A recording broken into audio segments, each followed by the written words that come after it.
Nasir headline सवाल ॾिठो। Breaking news आवाज़ सां कोटलालू मां शेयर कंदासीं। कोटलालू वेझो ट्रक जो ॾियाजनि जी कहिड़ी गाॾी खे टक्कर लॻण सबबि 7 ॼणा ज़ख़्मी थी पिया आहिनि। मेरान हाईवे वर ट्रक जो टक्कर लॻण सबबि ॾियाजनि सां भरियल कहिड़ी गाॾी कल्टी थी पई, जंहिं जे नतीजे में औरतुनि ऐं ॿारनि समेत 7 ॼणा ज़ख़्मी थी पिया, जिन खे अस्पताल मुंतक़िल कयो वियो आहे। ज़ख़्मियुनि में हक नवाज़, माजिद लाशारी, असगर, लतीफ़ा लाशारी, इनायत लाशारी ऐं ॿिया शामिल आहिनि। हादसे बाद ट्रक ड्राइवर ट्रक समेत फरार थी वियो आहे। हादसे बाबति वाक़िआ आगाह कई पिया। कोटलालू वेझो ट्रक जो ॾियाजनि जी कहिड़ी गाॾी खे टक्कर लॻण सबबि 7 ॼणा ज़ख़्मी थी पिया आहिनि। मेरान हाईवे वर ट्रक जो टक्कर लॻण सबबि ॾियाजनि सां भरियल कहिड़ी गाॾी कल्टी थी पई, जंहिं जे नतीजे में औरतुनि ऐं ॿारनि समेत 7 ॼणा ज़ख़्मी थी पिया। ज़ख़्मियुनि खे अस्पताल मुंतक़िल कयो वियो आहे। ज़ख़्मियुनि में हक नवाज़, माजिद लाशारी, असगर, लतीफ़ा लाशारी, इनायत लाशारी ऐं ॿिया शामिल आहिनि। हादसे बाद ट्रक ड्राइवर ट्रक समेत फरार थी वियो आहे।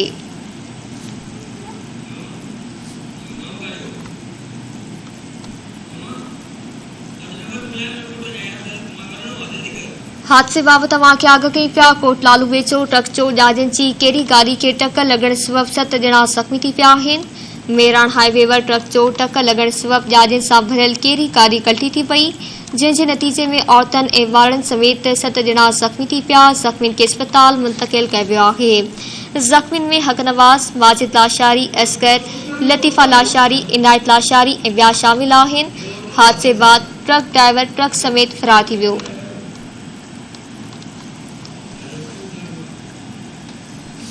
हादसे बाबति ख़बर आवाज़ सां शेयर कई पिया। कोटलालू वेझो ट्रक जो ॾियाजनि जी कहिड़ी गाॾी खे टक्कर लॻण सबबि 7 ॼणा ज़ख़्मी थी पिया आहिनि।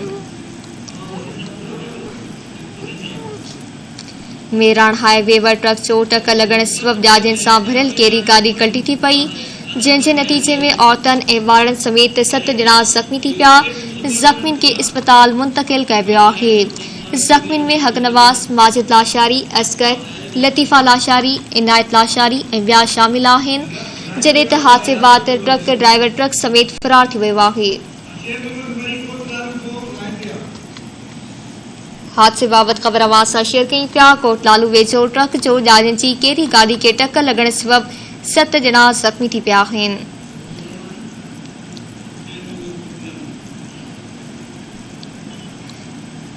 मेरान हाईवे वर ट्रक जो टक्कर लॻण सबबि ॾियाजनि सां भरियल कहिड़ी गाॾी कल्टी थी पई, जंहिं जे नतीजे में औरतुनि ऐं ॿारनि समेत 7 ॼणा ज़ख़्मी थी पिया आहिनि।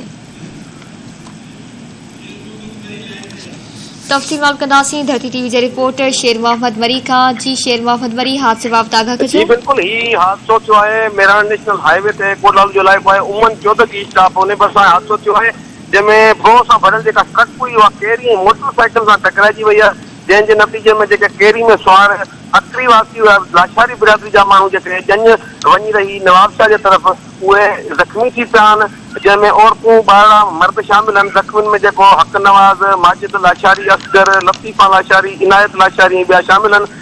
जॾहिं त हादसे करण बैदि जेका ट्रक आहे उहा वाक़ई तां फरार थियण में कामयाब थी वई आहे, ऐं ज़ख़्मी जेके हुआ उहे मुख़्तलिफ़ इस्पतालुनि में जेके इलाइक़े वासी आहिनि रक्षा ते ऐं उन खां अलावा मुख़्तलिफ़ गाॾियुनि ते शिफ्ट कया, जंहिंमें ॿिनि जेका ज़ख़्मियुनि जी गणती जोगी हालत ॿुधाई पई वञे, ऐं उन खां अलावा जेको आख़िरी इत्तलाम ताईं वाक़े जो जेको को बि केस दाख़िल न थी सघियो आहे। जी महिरबानी शेर मोहम्मद मरी तफ़सील ॾियण जे लाइ।